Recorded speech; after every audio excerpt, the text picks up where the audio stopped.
Faleminderit. Ju përshëndesim nga Korça, ndonë se ju përshëndesim në një ditë të trisht, në një ditë ku dhimbjen e mban çdo qytetar i Korçës, ashtu si dhe çdo qytetar i Shqipërisë, përveç artistëve, gjithë komunitetit të artistëve. Padyshim që ne do të shprehim ngushëllime për familjen, për Pavlinën e dashur, për fëmijët, edhe për të gjithë ata që kanë punuar me Piron dhe kanë dashur shumë. E njëri prej tyre është këtu në krahun tim Koço Qendro. Ju flisnit, lexonit letrën e Natasha Lakos, një letër jashtëzakonisht e bukur që sigurisht e përmbledh gjithë figurën e Piros, madhështinë e veprës së tij dhe atë epitet që ne sot nuk kemi ndalur së thëni giganti i skenës shqiptare, legjendë e skenës shqiptare që la pas historinë e teatrit shqiptar. E Koço ja dritej dhe filloi të qante në atë moment që po lexoi letrën dhe unë me mendjen time thosha dhe përsëri shumë i emocionuar, thosha Rudina mjaft mbylle, thosha me mendjen time se doja që Koçon ta kem të kthjellët të pastër se ka shumë kujtime nga puna që ka bërë me Piromanin, ndërkohë që edhe ne kemi kujtime të vyera. Unë personalisht kam patur fatin e madh të punoj 2 herë me të në një komedi të titulluar Zonjusha 39 vjeç, një komedi brillant që ngeli gjatë memorien e publikut të Korçës, edhe me gjërë. Edhe në shfaqjen e fundit që ai e kishte shkruar Enkas për Korçën, ishte një komedi shumë e bukur që titullohej Perëndesha e bukurisë. Edhe tek Perëndesha e bukurisë, Piroja kishte veprën, pra ai e shkroi veprën. Ndërkohë e vuri në skenë Spiro Duni, por ishte një vepër e jashtëzakonshme, një komedi shumë e bukur. Edhe kam kujtime jo vetëm si një regjisor i madh për çka më ka mësuar, për këshillat e vyera, 2 prej tyre që unë i përmend gjithmonë. E para që duhet disiplinë artistike zamiera për të arritur atje ku duhet, që teatri të shkojë përpara dhe ju të keni mundësi të realizoni rolet bukura, disiplina artistike, dhe e dyta, hapuni derën të rinjve, sepse ata duhet patjetër të provohen dhe më pas të kuptohet vlejnë apo nuk vlejnë në këtë fushë, janë apo nuk janë të talentuar. Duhet dyert e teatrit të jenë të hapur për të rinj që mbarojnë akademinë. E unë nuk dua të zgjatem shumë sepse dua që Koço të sjell kujtimet e veta. Faleminderit e dashur, faleminderit, ti e zemër. Zoti Qendro, mirë se më erdhe, mirë se të gjej në teatrin e bukur të Korçës, që më ka marrë shumë malli të vi. Faleminderit shumë.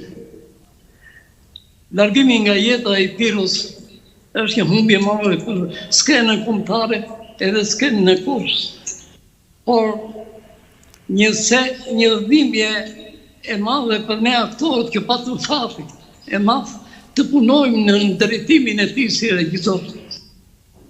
Ka qenë edhe i mbetemi mirënjohës për jetë, për atë çka i ka dhënë skenës, edhe çka na ka dhënë neve si aktorë. Unë nuk mund të harroj. E kam patur regjisor, edhe më ka dhënë një rol që unë as s'ke patur menduar. Natën e 12 Shakespeare. Ishte një rol tepër i vështirë. Atëherë ndashin rolet, ishte një ngjarje e veçantë për teatr. Edhe ishin mbledhur në sallë të gjithë aktorët, por edhe personalitete nga gjithë qyteti, rreth 100 cadeta.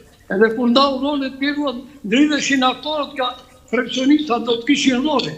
Kurse unë si aktor estrade, as që më shkon të ndërnon se do të irja në një rol. Edhe rrinja pari diferent, po kërkonja dëgjonja se çka bëri.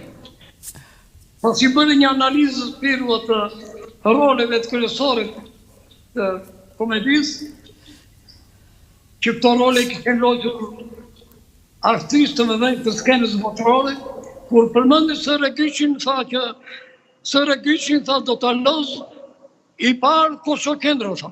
Unë u hodha për pjetë. Të gjithë sa ishin në sallë, kthyen kokën, çfarë bën kë? Kush foli, tha Pirua. Unë ulë, se ai me përqafë, të ndirte për janë. Qëndrova deri në fund. Pasi mbaroi, tha, kush ka ndonjë vërejtje, tha. Unë mora guximin dhe e thash, me leje regjisor, faleminderit shumë për respektin, por këtë rol e kanë logjur aktor me emër në skenën botërore. Le ta marrë do një nga aktorët që kanë mbaruar shkollën, edhe të kemë edhe unë. Më përgjigj tekstualisht. Do të luash në skenë, tha apo jo. Thash unë për të lojtë, unë ngozë këtu në skenë dhe e bëj. Ma e bëj do të thash unë. Ate e ti unë, që ti e bënë e jesë të rekishe këtë do unë. U ula, tani që ndodhi në fund. Unë që mund të arroj. Dollën të gjithë për jasë a këndë një për fundit, edhe në fund më hodhi dorën. Edhe më tha, se bësh budovasa. I kujtonë se unë dua të keqen e dramësimi, mua pos më përgjeu drama, edhe pos më përgjeu aktori, tha, që do të alonë, edhe kjo ishte ai aktor, kjo hynët, unë më ka japë. Ti për mua, tha, jesë regjyqi. Po të jenë, thash, do bëj që është e mundër. Dhe fillova prova. Në prova, të them të drejtën, fillova atë për tekst, asë këtë bëj fjallë, që për tekst fillo thoshte që fjallët të mëson dhe edhe papagallë. Po puna është që aktori duhet të hyjë në lëkurën e personazhit, jo të hedhë atë personazhin kështu si pelerin të Herrera. Edhe them të drejtën, prova filloi të mësishte je mirë. Më doli edhe e kap një ditë sem regjisor, jam mirë në rol apo më bën qef. E dishim tha, po ty që ke këta kutja me po nëmë sa rota. Edhe filloi prova, dhe në skenë, prapë më thotë të këtu, kur bëja në një lëvizje që se unë që aktore strada e diti që e bëjnë dhe në një lëvizje këtu. Do një improvizim. Nuk e, improvizim.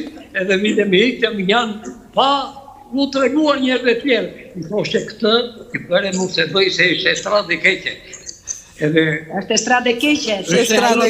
Teatrin e mirë. Nuk shkon dhe krijoj një komedi që me të vërtet ishin nata 12 mbetet Kryevepra, një komedi e përsosur. Një komedi që nuk ka se si të mos e them. E vuri përsëri edhe në Tiranë. E vuri në Tiranë. Po, e rikseu në Tiranë, në teatrin kombëtar, sepse duhet të themi që 8 vjet ai punoi si regjisor mbasi erdhi nga studimet në Rusi në teatrin e Korçës, ku vuri vepra si edhe Pamje nga ura, që është një nga kryeveprat që ai ka vënë, siç e thoshte edhe Natasha Lako që tingëlloi Artur Miller në Shqip dhe erdhi këtu Edi Carbone edhe gjithë vepra me emocionin e vet, ku edhe këtu Koçoja sjell kujtime për këtë vepër sepse filluan ta godasin, si ishin dy batutat që thoshin për Pamje nga ura? Po ky ka, që na e sollën këtë pirun këtu, që nga Gjirokastra. Po ky, s'ka për Gjirokastra. Edhe ky e uli kokën, edhe filloi e bëri një punë jashtëzakonisht me dramën Pamje nga ura, ku lojtë edhe vetë Edi Carbone në një dramë jashtëzakonisht e bukur. Për të vazhduar me dramat e tjera. Me Kënetën, që është edhe ajo nga veprat shqiptare. Vajza të prik, apo hyjet e natës. Hyjet e natës Vedat Kokonës, që u bë sipas romanit të Fatmirit, që u dramatizua këtu, edhe u bë një dramë me të cilën teatri mori flamurin. Edhe kemi dy aktorë që u bënë morën titullin Laurent, Pandi Raidhin, në rolin e Thanasit, i përsosur, apo rolin e Gjyshës, në aktorë e një jo, O sa shumë kujtime që keni ju me piromanin. Pa, nuk harrohet. Jemi të rinjohës për jetë. Kohët e fundit, Rudin, ne edhe unë, po edhe Koçoja krijoi një lidhje, po unë flisja shumë shpesh me ta në Amerikë, me Pavlinën, edhe me Piron, sepse ata i merrte shumë malli, edhe Piron, dhe më uronte për çdo premierë, më ndiqte në rrjetet sociale, dhe gjithashtu ishte shumë i kujdesshëm që kur ne në faqen tonë të teatrit uronim aktorët tanë për ditëlindjet e tyre, apo kur kishte ndonjë ndodhi të rëndësishme, ishin shumë të kujdesshëm dhe më thoshin bëj një buqet me lule dhe çoja të lutem Orgockës, ose kur kishte nderime me tituj, vlerësime të larta, thoshte bëj një buqet me lule dhe çoja këtij aktori ose kësaj aktoreje nga ana jonë. Erën e fundit i kërkuan Koços të nxirrte nga arkivi të gjitha fletvolantet, apo jo Koço? Të vepra Ata komunikim me të shumë. Po. Edhe donin që të nxirrte Koçoja nga arkivi, se Koçoja përveç se ka qenë një aktor shumë i mirë, është një mik i mirë i teatrit gjithmonë dhe ka arkivuar shumë gjëra. Edhe arkivën e teatrit e di shumë mirë, por ka dhe shumë gjëra në shtëpi, është një arkiv i dytë. Edhe Koço i grumbullovi gjithë materialet dhe ja dërgovi Piros në Amerikë. Ai donte t'i kishte atje, i shletonte vazhdimisht dhe siç duket emociononin, indikonin shumë kujtimet e rinisë së tij, të punës së tij në teatrin e Korçës. Kishin lënë një gjurmë të pashlyer te Piroja. Edhe kishte dëshirë të kthehej prapë. Ne erdhi tek perëndesha e bukurisë ku ne bëm premierën, e ftuam sepse ishte në kuadër të 80 vjetorit të Piromanit, edhe ai erdhi bashkë me Pavlinën dhe premiera ka qenë këtu një mrekulli, salla ka qenë mbushur plot te kapaciteti të vet, që e kanë duar trokitur, e kanë uruar, është ngjitur në skenë. Kemi qenë të gjithë bashkë, kemi kaluar shumë bukur në të dyja premierat edhe me këto traditat e bukura që ka Korça, që ai i dinte sepse lindur në Korçë, kuptohet edhe kishte kaluar vite në Korçë, kështu që ju rikthyen kujtimet në rrugitat e Korçës, në lokale, serenatat që këndonim. Jemi përpjekur sa herë ka ardhur që ne ta mbushim shpirtërisht Piron me atë çka i mungonte kur ishte në Amerikë. Por siç e thash, Piroja ngelet babai i teatrit shqiptar dhe unë dua ta them sot me shumë krenari, por edhe me një vendosmëri në thonjza, që ne kemi propozuar dikur para shumë vitesh, edhe duke qenë Piroja gjallë, unë ja kam thënë Piro se kam diskutuar disa herë këtë, që teatri jonë të marrë emrin Piromani. Është emër i madh i teatrit dhe e kemi futur në Këshill Bashkiak, por siç janë këto, e kupton ti problemet politike dhe grindjet midis tyre. Atëherë ishte kryetar bashkie Niko Peleshi, i cili përveç se e do shumë teatrin, e donte vlerësonte figurën e Piros, se s'kishte të ndodhte ndryshe, dhe këmbguli, por nuk ja dolëm dot.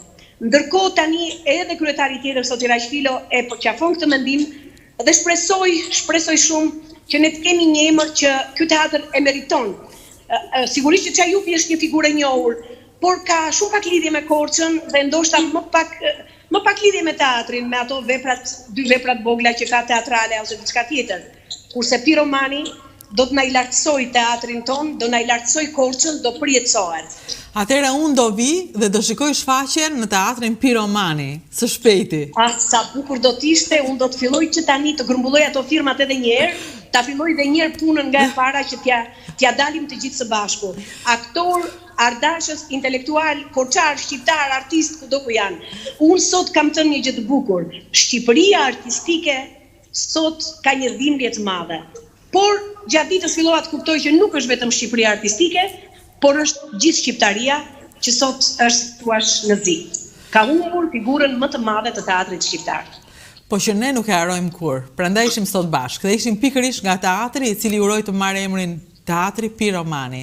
Unë të falenderoj me gjithë zemër që ti i ke hapur zemrën të gjitha dashurive dhe ke nxjerrë gjithmonë teatrin përpara teje për të treguar.